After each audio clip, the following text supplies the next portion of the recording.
Hey guys, and welcome to Fishing the Midwest. Today I'll be showing you how to pour your molds, and how to get that perfect mold like I try to do when I make my plastics. This video has been requested by Paxter999. I appreciate the idea, Paxter. I'm going to show you how I do it and make it so I don't have too soft or too hard of a mold, and how I go about putting my colors in.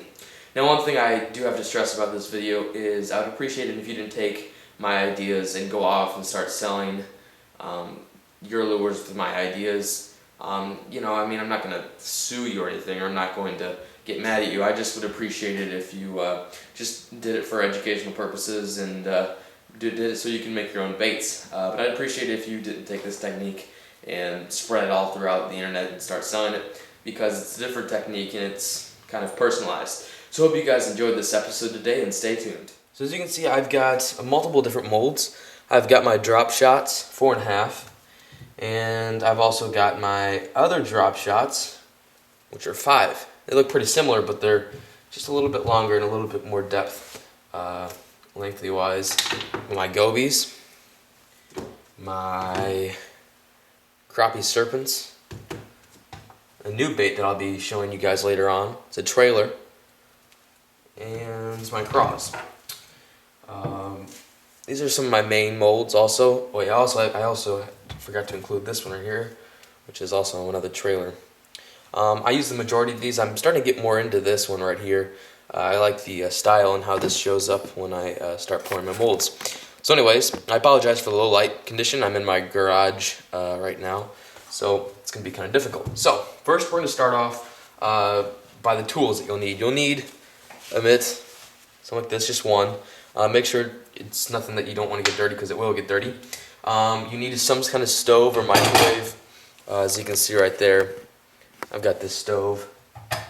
I don't like microwaves because it takes longer, and you don't know what's going on inside of there. You can just be looking at this. You need paint. You need your liquid paint, whether it be liquid or powder. I've got a little bit of both.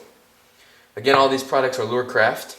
You might need some glitter if you want to add some color to your product. Of course, you need plastic. You need some sort of pan to place your plastic in to mix, and this stuff really heats up fast because it is tin, and it's easier to heat up. You of course need a mold, and that's pretty much it. You'll also need some sort of spoon, some sort of mixing thing, and right here I've got just a regular kitchen spoon. So let's get to the actual bait making. Okay, so right now I'm going to show you what types of techniques I use to get that perfect, not too soft, not too hard mold. I'm going to start off by pouring some 556, environmentally safe, and I do it until there's a thin layer of the stuff at the bottom of my pan. As you can see, there's barely any in here. It's just that thin layer, as you can see right there. After doing that, I'm going to put some 502 in there, and not too much. As you can see, I'm just pouring a little bit, maybe two little glurps right there, and that's really good enough. If you like, you could also measure it. A little measuring. I'd suggest a 0.5 milliliter. Not too much, because you don't want it to be too hard. And by doing this, you're hardening your plastic. A lot of people don't like the 556 because it's too soft, but they like the fact that it's environmentally safe and it's really wiggly. All I have to do is add the 502, a little bit of 502 to it, and this costs about $10 for 1 pint on the internet, not including shipping.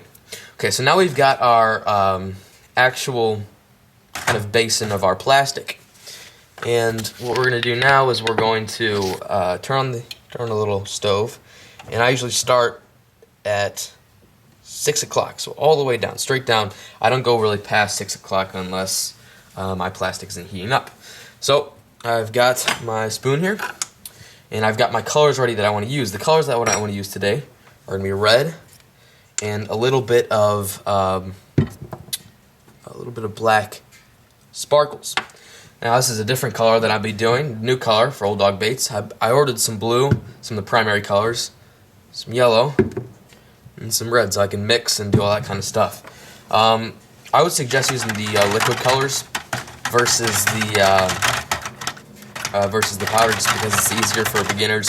It has a better mold. So what I'm doing right now is I'm stirring all around. I'm making sure every single little piece of liquid right there is being stirred up.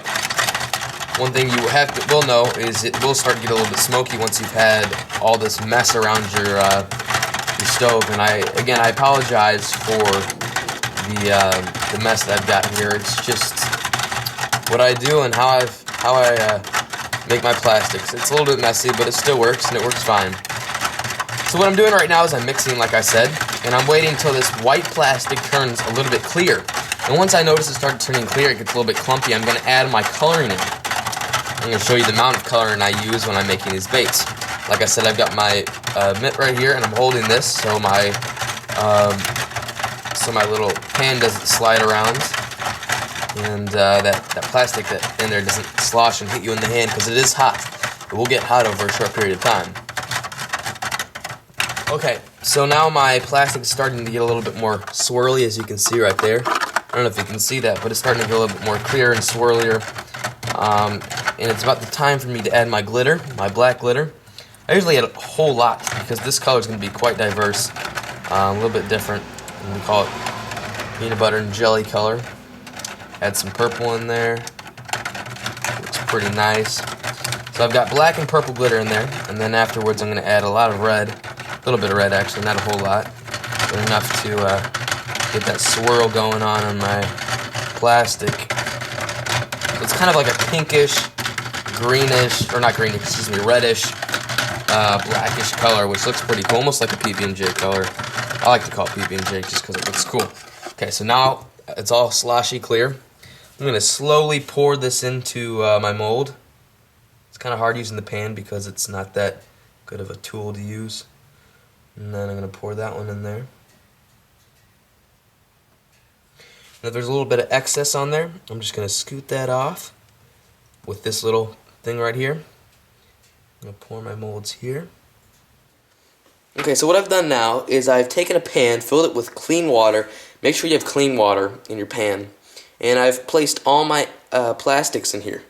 And by doing this, it takes off the extra oil that I used to originally pour this, and it's allowing this to harden over a short period of time. I usually leave it in here for about an hour or two, sometimes overnight.